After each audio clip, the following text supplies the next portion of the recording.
Olá a todos, sejam muito bem-vindos a mais um momento de estudo, a mais um momento de aprendizado sobre a doutrina dos Espíritos.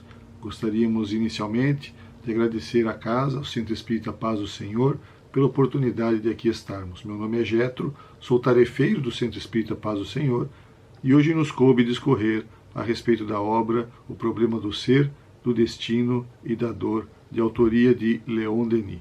No entanto, para que possamos ter um bom encontro, para que possa nos ser produtivo e proveitoso esse momento, nós convidamos a todos a elevar os nossos pensamentos ao alto, a buscar sintonia com Deus, nosso Pai, com Jesus, nosso Mestre, pedindo o amparo, pedindo o auxílio, pedindo a inspiração, Pai amado, para que possamos levar a efeito o objetivo desta atividade. Que as tuas bênçãos envolvam a cada um de nós que aqui nos encontramos e que, apesar de distanciados fisicamente, possamos nos unir em pensamento, possamos nos unir numa onda fraterna e assim ter facilitada a nossa capacidade de compreensão e de entendimento. Em teu nome, damos por iniciada esta atividade. Como bem dissemos, o objetivo da nossa conversa de hoje é falarmos um pouco sobre o livro O Problema do Ser, do Destino e da Dor. Mas convém que antes de falarmos a respeito da obra, nós possamos ter um pouco de conhecimento, se já não o temos, a respeito do seu autor.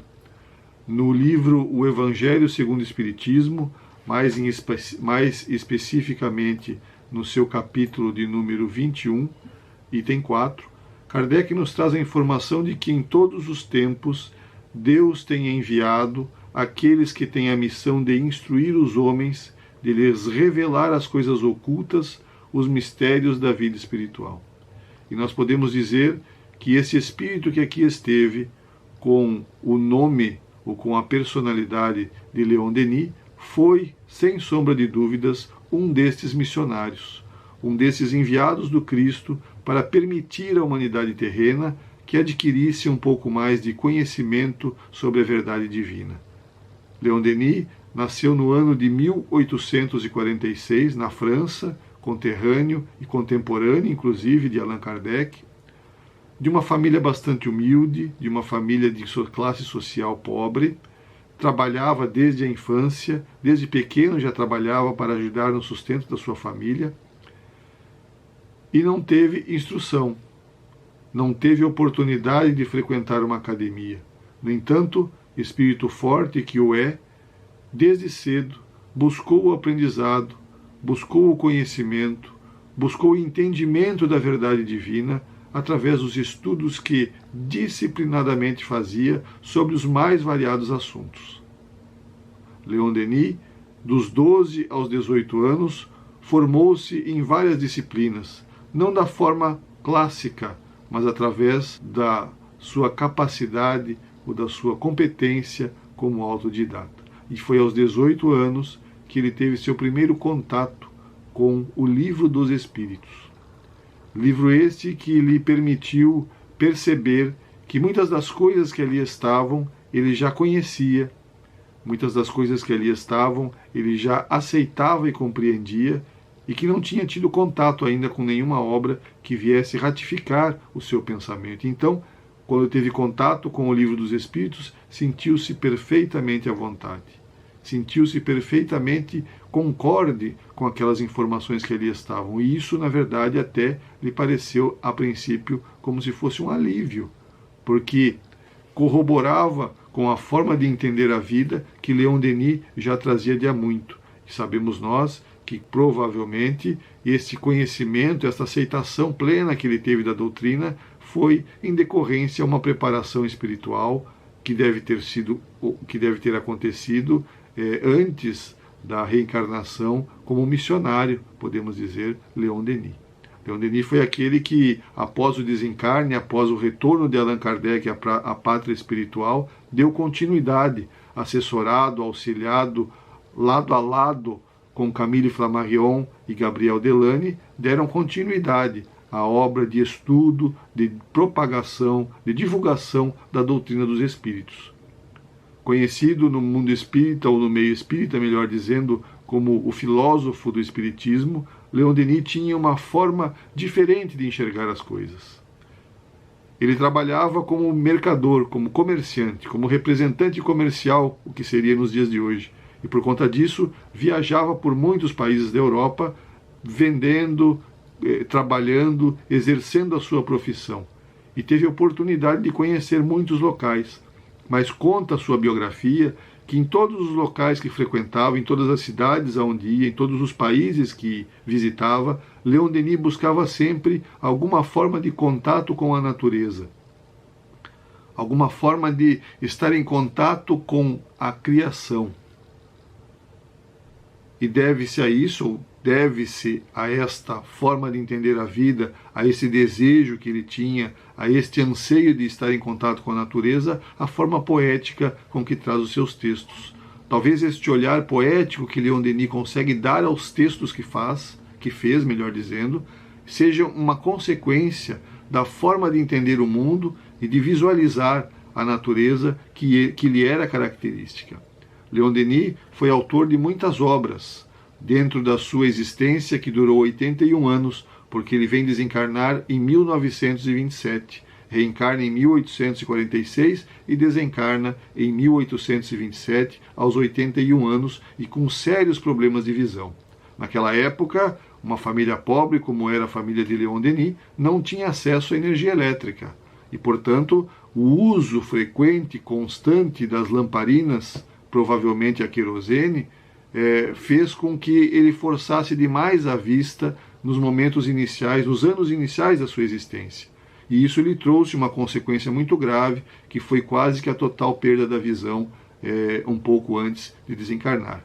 Mas para que não perdesse a oportunidade, para que pudesse continuar estudando, para que pudesse continuar escrevendo, Leon Denis aprendeu Braille, para que assim pudesse continuar na sua missão de divulgador da doutrina dos Espíritos. Leon Denis é autor de várias obras. Dentre estas, podemos citar algumas, e antes de citá-las, vale um pequeno parênteses de que as obras escritas por Leon Denis são fruto das conferências que fazia. Como viajava muito, ele fazia conferências em vários locais da Europa. E os assuntos que tratava nessas conferências eram de tamanha importância que ele foi sugerido por sua mentora espiritual, Joana d'Arc. Joana d'Arc, a personagem histórica que todos conhecemos ou já ouvimos falar, é a mentora espiritual de Leon Denis, e sugere-lhe que ele escreva essas conferências, para que isso pudesse ser divulgado com mais eficácia e para que um número maior de pessoas pudessem ter contato com aquele conhecimento extraordinário que ele possuía. E Leon Denis assim o faz. Então escreve várias obras, citando algumas: Cristianismo e Espiritismo, Depois da Morte, Espíritos e Médiuns, Joana d'Arc Médium, um destaque especial esta obra em que ele vem trazer uma biografia da sua mentora espiritual, uma biografia do personagem histórico Joana d'Arc, personagem este que muitas vezes é retratada até em alguns filmes como esquizofrênica, e na verdade ela era médium.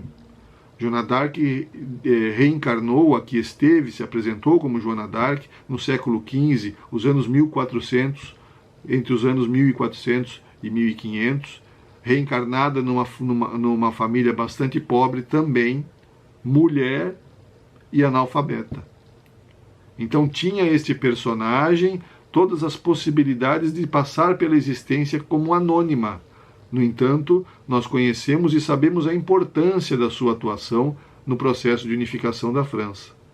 Sabemos o tamanho do amor que nutria esse espírito pelo país no qual havia reencarnado. E Emmanuel, lá no livro A Caminho da Luz, vem nos falar a respeito da importância e da necessidade deste processo de unificação da França, como que preparando aquele país para a vinda do Consolador prometido. Então Joana d'Arc tem uma participação muito importante dentro do planejamento divino, dentro do planejamento feito pelo governador espiritual do nosso planeta, que é o Cristo Jesus, para que as coisas acontecessem como deveriam acontecer, para que depois, logo ali adiante, reencarnasse entre nós o senhor Hippolyte Léon Denisar Rivaio, conhecido como Allan Kardec, e que veio codificar a doutrina dos espíritos. Então nós vamos percebendo neste encadeamento de fatos narrados, inclusive pela história acadêmica, que há sempre um planejamento da providência para que as coisas se deem. E partícipe desse planejamento foi Leon Denis. Então, nesta obra, Joana d'Arc Médium, ele vem trazer uma visão não histórica acadêmica, nem romanceada, mas ele vem trazer a visão real do espírito que foi Joana d'Arc, dando destaque em específico à sua vilegiatura como médium, porque ela ouvia vozes, e essas vozes lhe orientavam as ações. Então eram os seus mentores que lhe orientavam e permitiram ou auxiliaram para que ela pudesse cumprir a sua missão como um dos mártires da Revolução Francesa. Então a história de Joana d'Arc é contada por Leon Denis no livro Joana d'Arc Médium. Escreveu também a obra No Invisível, O Além e a Sobrevivência do Ser, O Espiritismo e o Clero Católico, sempre com a sua visão a respeito dos dogmas trazidos pelo catolicismo, O Espiritismo na Arte, O Gênio Céltico e o Mundo Invisível, O Grande Enigma, uma obra extraordinária onde ele vem nos falar sobre a lei de fraternidade, que une a todos nós, lei esta que permite que nós nos sintamos tristes quando alguém, às vezes muito afastado geograficamente de nós, passa por um processo, alguém, um povo, passa por um processo de provação bastante difícil. Então nós, quando vemos o sofrimento alheio, nós nos condoemos com ele.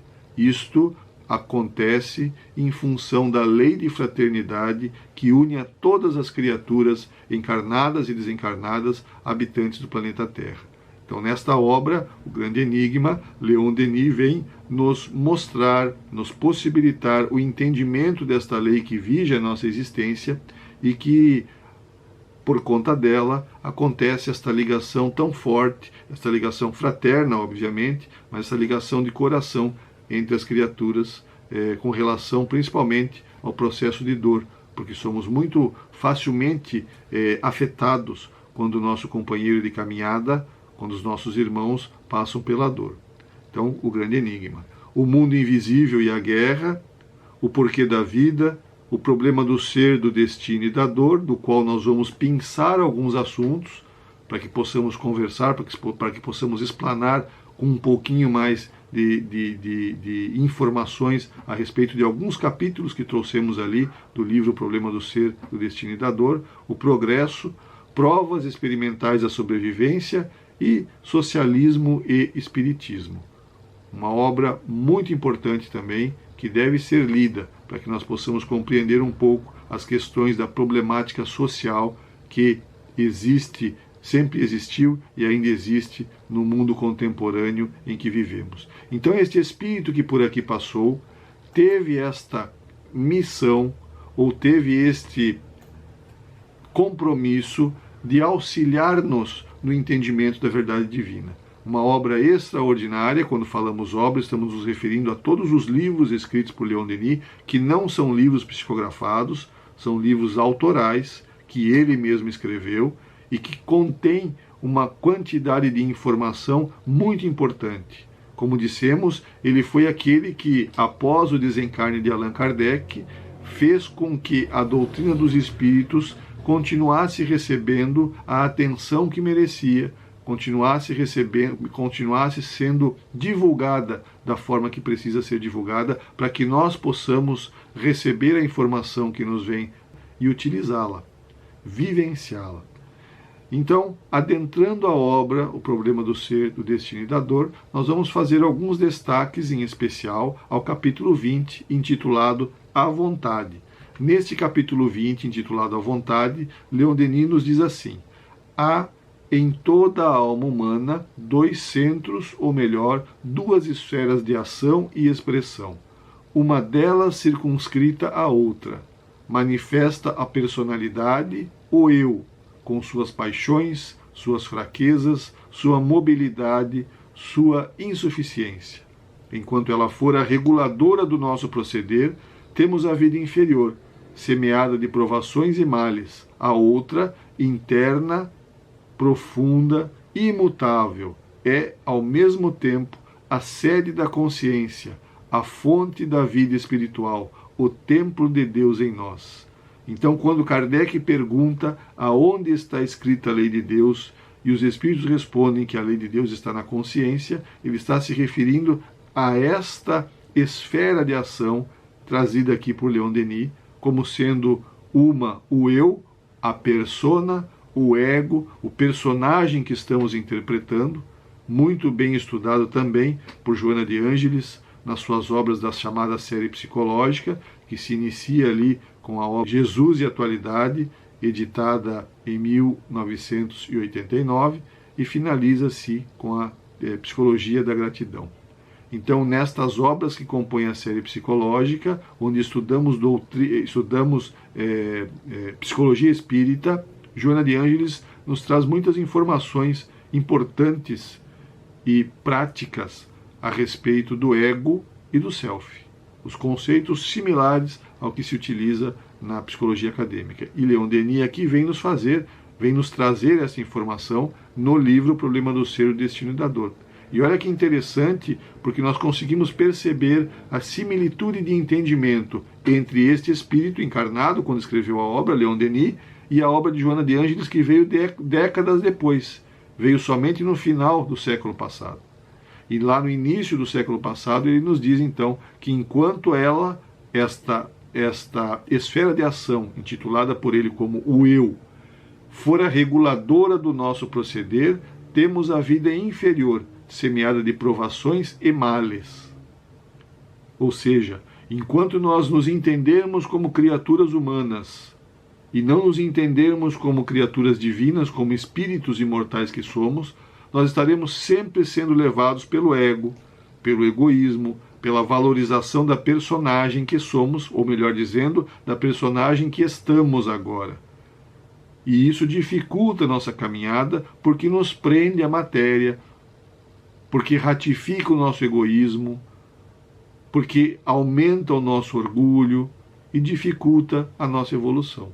Então precisamos viver na Terra, mas estar com os olhos ou com o entendimento de um espírito encarnado, de uma alma que somos e que nos valemos de um corpo, e não de um corpo que possui uma alma. Nós não somos o corpo, nós somos a alma enquanto encarnados. E nos valemos do corpo para o trânsito na matéria, para colocar em prática o aprendizado adquirido no mundo espiritual, como nos diz lá a questão 230 de O Livro dos Espíritos. A outra, diz Leon Denis, interna, profunda e imutável, é ao mesmo tempo a sede da consciência, a fonte da vida espiritual, o templo de Deus em nós, o self. Aquilo que neste momento e no estado de vigília em que nos encontramos está adormecido no nosso inconsciente. Mas este inconsciente da persona, do personagem, é o consciente do espírito imortal que somos. Ali estão registradas todas as nossas vivências, todas as nossas experiências, tudo aquilo que aprendemos, tudo aquilo que cometemos de desatinos, fica registrado no nosso inconsciente, para que nós possamos ressarcir os débitos adquiridos durante várias existências. Então, dali é onde partem as nossas provas para testar o aprendizado adquirido e as nossas expiações para, de certa forma, reparar os equívocos cometidos. E aí é interessante que Leon Denis vem nos falar nesta obra já a respeito dessas duas questões. André Luiz também trata disso lá no livro No Mundo Maior, quando ele vem tratar a respeito da casa mental. Então nós percebemos aqui 3 espíritos falando sobre o mesmo tema, e não contemporâneos. André Luiz vem falar sobre isso antes de Joana de Ângeles, mas na década de 40, enquanto Leon Denis está falando aqui mais no começo do século passado. Então vejam, Leon Denis, André Luiz e, por fim, Joana de Ângeles, tratando da mesma temática, fazendo com que nós possamos perceber estas esferas de ação nas quais nós estamos inseridos. O personagem que estamos interpretando, que estamos, e o espírito imortal que somos. É o ser e o estar. Continuando um pouco ainda nesse mesmo capítulo sobre a vontade, Leon Denis nos diz assim: o princípio de evolução não está na matéria, está na vontade, cuja ação tanto se estende à ordem invisível das coisas como à ordem visível e material. A vontade que faz com que o espírito haja, seja ele estando no mundo espiritual, na erraticidade, naquele tempo que fica entre duas reencarnações, naquele período em que estamos aguardando uma nova oportunidade, e ali temos essa possibilidade de exercer a vontade, principalmente com relação ao desejo de reencarnar. Oportunidade que estamos tendo agora, que já tivemos antes, mas é uma oportunidade que precisa ser aproveitada. E aqui também nas escolhas que fazemos, naquilo que devemos ou não devemos executar, e nós escolhemos. A escolha do Espírito e as consequências, os resultados que colherá, são responsabilidade do próprio Espírito, do agente, daquele que somos. Então, é para isso que existe o nosso livre-arbítrio, para permitir que nós façamos as escolhas e colhamos os frutos, sejam frutos amargos ou sejam frutos doces. Isso é uma consequência do plantio que fizemos. Então, o princípio da evolução não está na matéria, está na vontade, nos diz Leon Denis, cuja ação tanto se estendem à ordem invisível das coisas, mundo espiritual, como à ordem visível e material. Tanto encarnado como desencarnado, o espírito tem sempre a vontade. O que ele nos fala aqui, uma potência similar ao ímã, que lhe proporciona a ação, que lhe proporciona, antes da ação, o próprio pensamento, de fazer ou não fazer, mas movido por esta vontade. É o que se dá com a vontade. Ela pode agir tanto no sono como na vigília. Acabamos de falar.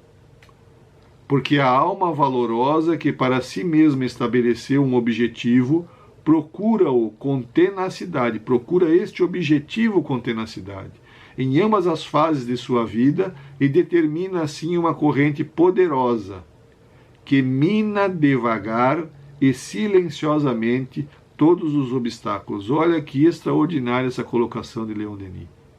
Quando nós estamos decididos a promover, a executar um movimento de mudança, um movimento de melhoria íntima, quando esta força, esse desejo é forte o suficiente, quando há uma vontade firme e sincera, tanto no estado de vigília, acordados, habitando o nosso corpo físico, quanto no estado de sono do corpo físico, no estado em que estamos voltando à pátria espiritual, ainda ligados ao corpo material, mas nos desligando dele momentaneamente todas as noites e adentrando ao plano espiritual, nós mantemos o mesmo ímpeto, o mesmo desejo, a mesma vontade. Então, ao invés de buscar as coisas que nos dão prazer, nós vamos buscar o que é correto, o que é certo, o que precisa ser feito. E aí as participações que muitas criaturas têm durante o sono do corpo físico em assistir palestras, em participar de grupos de estudo. André Luiz conta nas suas obras que muitos daqueles grupos de estudo que existem no plano espiritual, as pessoas para lá apareciam de pijama, de camisola. E por que isso acontece? Porque o corpo físico estava dormindo e a criatura desliga-se do corpo físico e vai fazer algo de útil. Então, quando Leon Denis nos diz ali que ela pode agir tanto no sono como na vigília, porque a alma é valorosa, ele está dizendo exatamente isso. Do uso que fazemos do nosso tempo enquanto o corpo físico está dormindo. E aí vem uma coisa muito importante, trazida ali por Santo Agostinho na questão 919 do Livro dos Espíritos, quando ele vem nos falar sobre o processo de meditação. De que quando colocava sua cabeça ao travesseiro à noite, passava em revista todo o seu dia. Buscava ali naquela análise íntima, sincera e disciplinada, porque dizia que fazia todos os dias, perceber em quais momentos havia agido corretamente e em quais momentos havia agido equivocadamente, para que não voltasse a cometer os mesmos erros. E além disso, esse período, esses breves minutos em que fazia e que passava por esta atividade da meditação, servem também para nós, quando assim o fazemos, como preparação para o sono.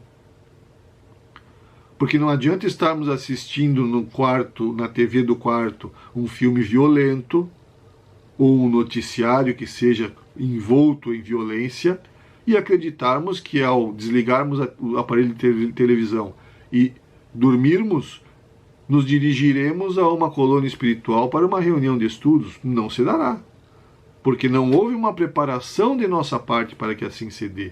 É necessário que haja a vontade da criatura. Quando Leon Denis fala ali, alma valorosa, o valor da alma está ali, na vontade de ao desligar-se do corpo físico, continuar agindo retamente como agia no estado de vigília. Porque no estado de vigília nós nos vigiamos, nós nos observamos, nós às vezes fazemos escolhas que não são o que gostaríamos de fazer, mas sabemos que é o certo e assim agimos.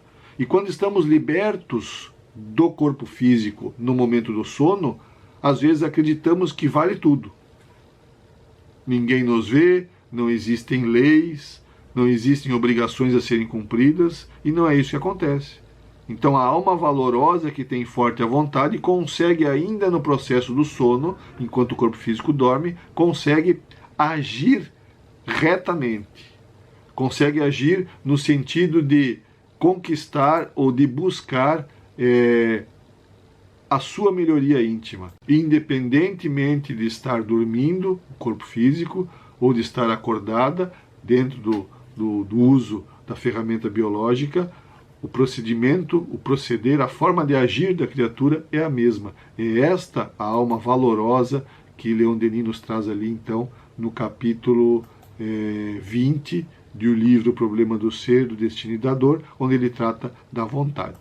Então, trouxemos aqui uma pincelada breve a respeito desse capítulo, que fica como sugestão de leitura. Não só o capítulo 20, a vontade, do livro que estamos estudando, mas a obra toda, o livro todo.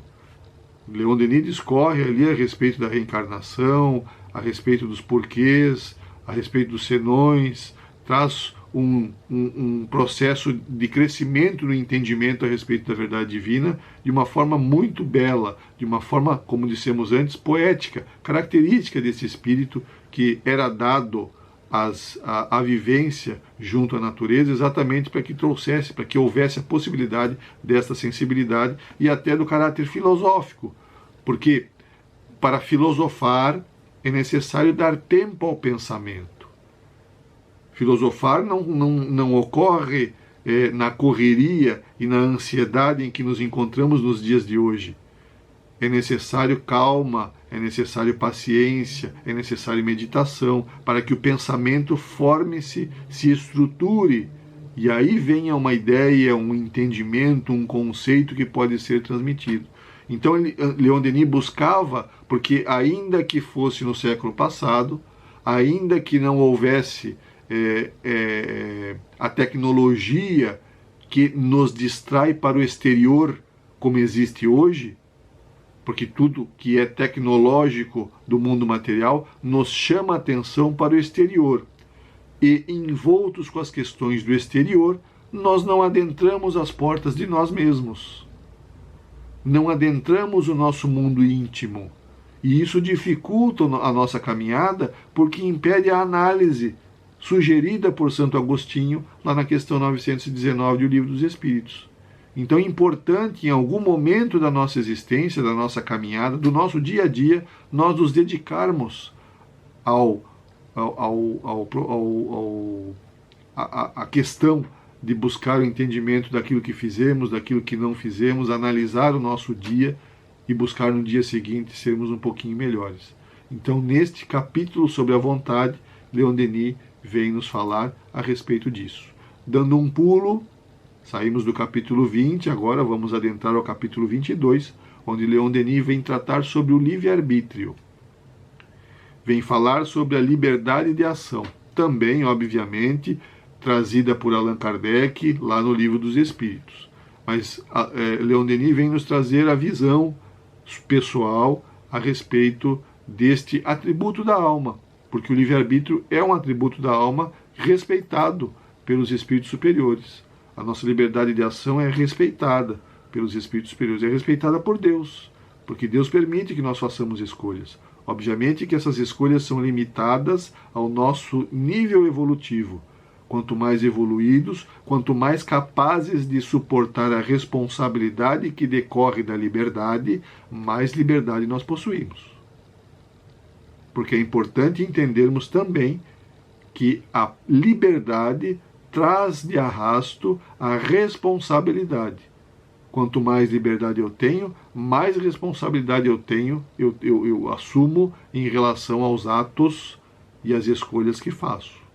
Então, tratando sobre a liberdade, Leon Denis vem nos dizer ali, à primeira vista, a liberdade do homem parece muito limitada no círculo de fatalidades que o encerra.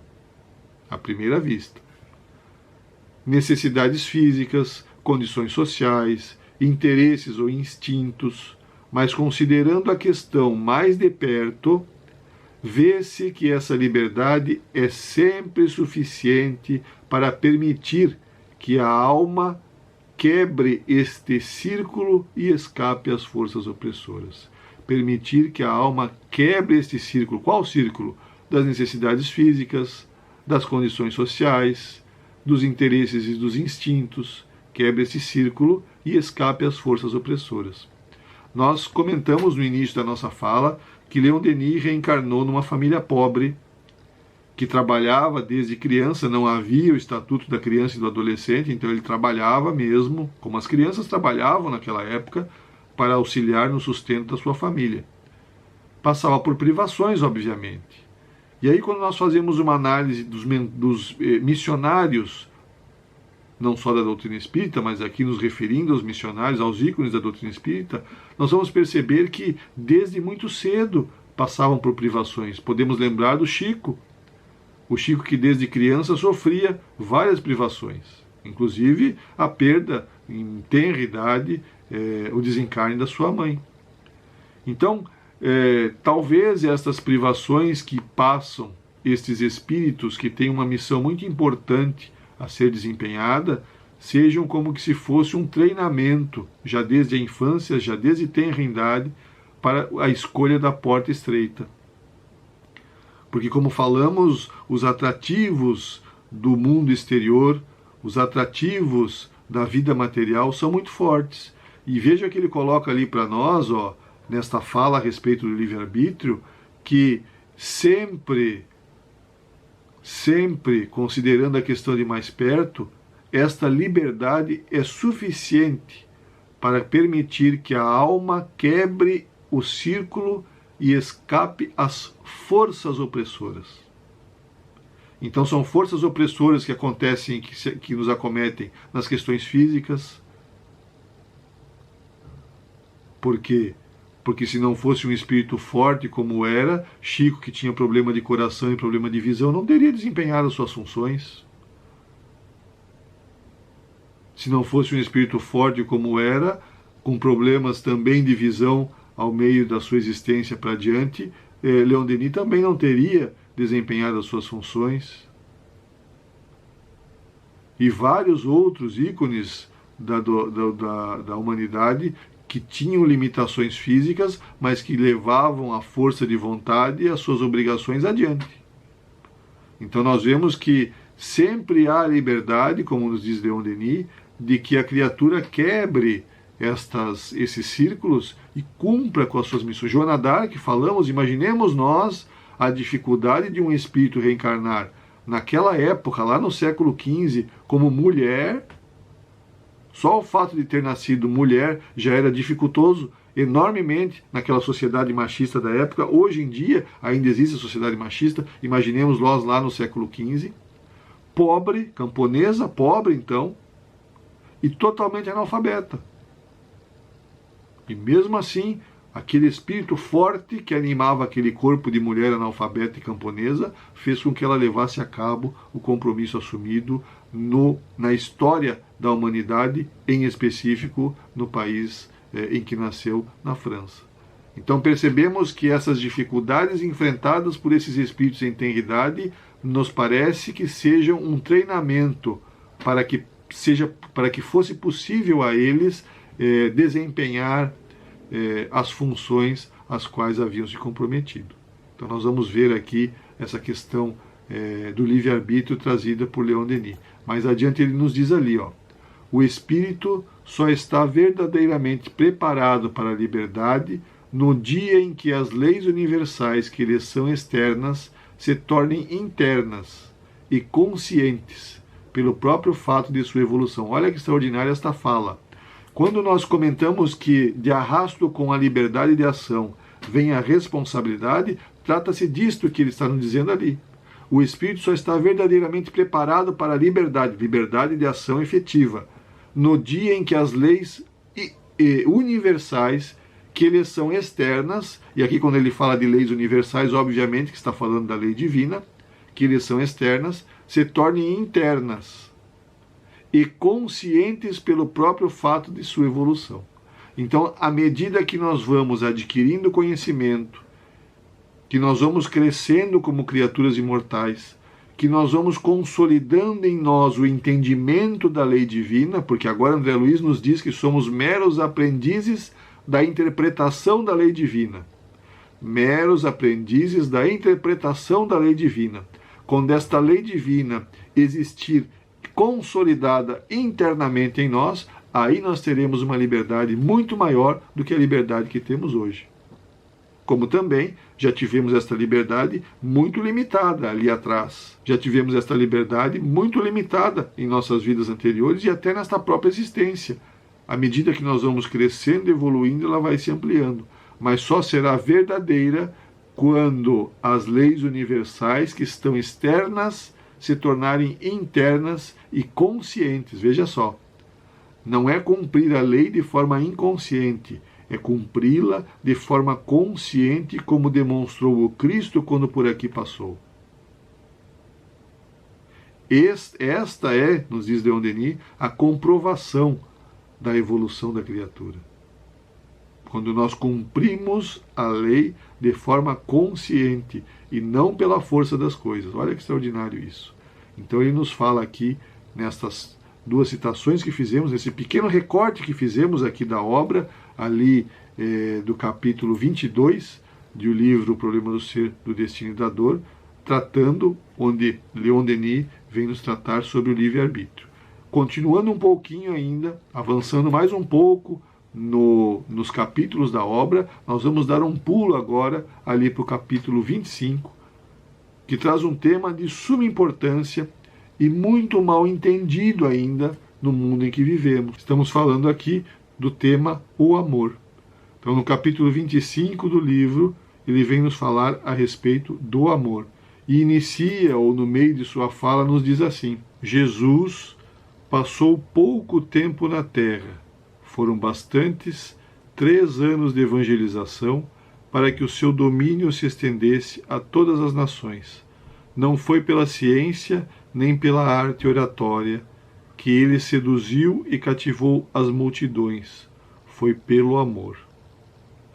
Nós vamos perceber nesta fala de Leon Denis a competência que ele tem em nos trazer a informação de que efetivamente não era pelo conhecimento que demonstrava, não era pela arte da oratória que Jesus envolvia as criaturas que ali estavam, mas pela energia emanada de si. Contaminava os circunstantes, envolvia a psicosfera íntima de cada um na energia que emanava de si. Energia esta que aqui, trazida por Leon Denis, intitulada o amor. O amor verdadeiro, o amor que transforma, o amor que contagia, o amor que age na intimidade da criatura. Porque quando nós vamos estudar as passagens do Evangelho, nós percebemos que, por mais orgulhosa que fosse a criatura, ao aproximar-se do Cristo, ao ter o contato com o Cristo, ela automaticamente, envolvida pela energia emanada pelo Cristo, desce do seu pedestal de orgulho, assume a limitação que é característica de todos nós, criaturas imperfeitas que ainda somos, e envolta naquela energética amorosa do Cristo, entra em contato consigo mesmo.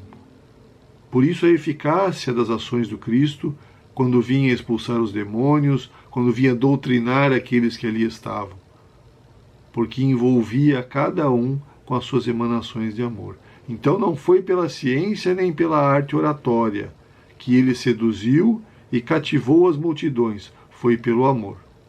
Por esse sentimento que nós estamos a pouco e pouco desenvolvendo em nós, esse sentimento que permite com que nós sintamos empatia, que é aquela situação em que nos colocamos no lugar do nosso próximo, no lugar do nosso irmão que passa por uma dificuldade. Conseguimos, às vezes, sentir, de certa forma, ainda que de uma forma muito menor e menos intensa do que aquele que está passando pela dificuldade, mas conseguimos sentir um pouco da dificuldade enfrentada e, por conta disso, buscar auxiliar na medida das nossas limitações. Então é esse sentimento que inicia-se primeiramente, sendo redundante até na fala, mas que inicia-se com a preocupação que temos pelo nosso semelhante, vai se desenvolvendo através do processo afetivo que se dá nos laços de amizade e posteriormente nos laços que nos unem aos nossos familiares consanguíneos ou os familiares que fazem parte daquele núcleo no qual estamos inseridos, e transformar-se-á lá adiante no amor universal. Quando o amor envolver todas as criaturas, não só da humanidade terrena, mas da humanidade universal, haverá a verdadeira fraternidade. Então é esta energia que o Cristo emanava, que fazia com que os mais orgulhosos diante dele descessem do seu pedestal, que fez com que Saulo caísse do cavalo à estrada de Damasco e transformasse-se posteriormente em Paulo, que fez com que Pedro desmontasse, entre aspas, naquele momento em que o galo canta pela terceira vez e ele percebe que se cumpriu o que o Cristo havia dito que se cumpriria.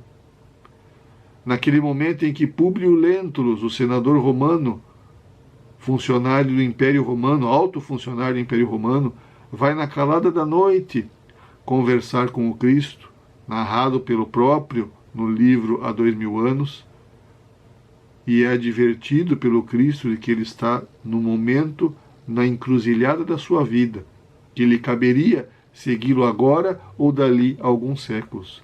Mas esses três personagens que citamos há pouco, que citamos agora, no momento deste encontro com o Cristo, ficam completamente desarmados, envoltos pela energia emanada pelo Mestre Nazareno.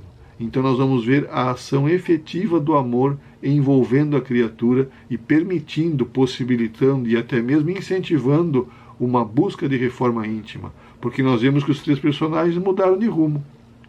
Pedro torna-se o líder lá, compreende efetivamente os ensinos do Cristo e torna-se o líder da igreja, do cristianismo primitivo. Saulo, melhor dizendo, transforma-se de perseguidor dos cristãos em mais um divulgador do cristianismo, como Paulo de Tarso. E Públio Lentulus inicia a partir dali a sua transformação, na caminhada ainda longa que teria até chegar aos dias de hoje na figura de Emmanuel, mentor espiritual de Francisco Cândido Xavier, e que nos trouxe tanto ensinamento através das obras que aqui deixou, escritas através da mediunidade do Chico. Emmanuel, um estudioso do Evangelho, que traz nas suas obras ali da série Fonte Viva e em outras delas, desdobramentos extraordinários, entendimentos extraordinários, interpretações extraordinárias de passagens do Evangelho, nos permitindo a compreensão do ensinamento do Cristo. Então, foram estes encontros que essas criaturas tiveram com o mestre Nazareno. Poderíamos citar também Joana de Ângeles, que na personagem de Joana de Cusa, lá atrás, mulher de Cusa, tem o seu encontro com o Cristo, descontente com a vida que levava, narrado ali na obra de Humberto de Campos, tem aquele encontro com o Cristo, querendo safar-se da dificuldade que enfrentava por ser esposa de um marido machista, um marido que era dado às devassidões, e é advertida pelo Cristo, que ela deveria amá-lo, ao Cristo, amando ao esposo e convivendo com ele. E assim ela faz, até desencarnar queimada viva no circo romano. Então nós vamos perceber o quanto que o encontro com o Cristo, nesta sedução, nesta forma de cativar, conforme nos traz Leon Denis, feita pelo amor, afetou a vida dessas criaturas, como afeta efetivamente a nossa. Porque Leon Denis continua falando a respeito do amor, dizendo que não se trata aqui do amor que contempla, sem agir, mas do que se aplica a espalhar o bem e a verdade pelo mundo. Olha só, não é o amor que contempla sem agir, mas o que se aplica a espalhar o bem e a verdade pelo mundo. Então, exatamente o que ele demonstrou quando por aqui esteve, espalhando o bem, espalhando a verdade, mais do que espalhando, vivenciando efetivamente aquilo que ensinava, trazendo para o convívio daqueles que ali estavam completamente alheios a esse tipo de sentimento, a experienciação da vivência do amor. Nós vamos perceber então, neste capítulo de número 25 do livro O Problema do Ser, do Destino e da Dor, a importância e a forma com que se desenvolve em nós esse sentimento, como mais um dos atributos da alma que iremos conquistar na medida em que formos crescendo como espíritos evoluídos, como espíritos imortais, como espíritos indestrutíveis que somos, mas ainda no início da nossa caminhada evolutiva, onde esse sentimento que permeia as nossas relações, porque ele ali está, ele ali existe, ainda é muito distorcido pelo egoísmo e pelo orgulho. Que possamos nós, embasados nessas informações, desenvolver o desejo, quem sabe, de lermos um pouco mais sobre a obra de Leon Denis. Esta obra maravilhosa que esse missionário do Cristo deixou para que nós pudéssemos melhor um pouco compreender não só a doutrina espírita, mas o próprio Evangelho do Mestre Jesus. Muito obrigado pela atenção de todos e nós vamos mais uma vez convidá-los a elevar os nossos pensamentos, agradecidos a Deus pela oportunidade bendita de termos o contato com a doutrina dos Espíritos. Permita, Pai amado, que este contato seja profícuo, que possamos ser contaminados também pelo Teu amor, por este sentimento que faz agir, e que possamos desta forma buscar a nossa melhora íntima. Graças te somos pela oportunidade de termos passado alguns minutos aqui estudando e te pedimos que sejas conosco agora e sempre. Que assim seja.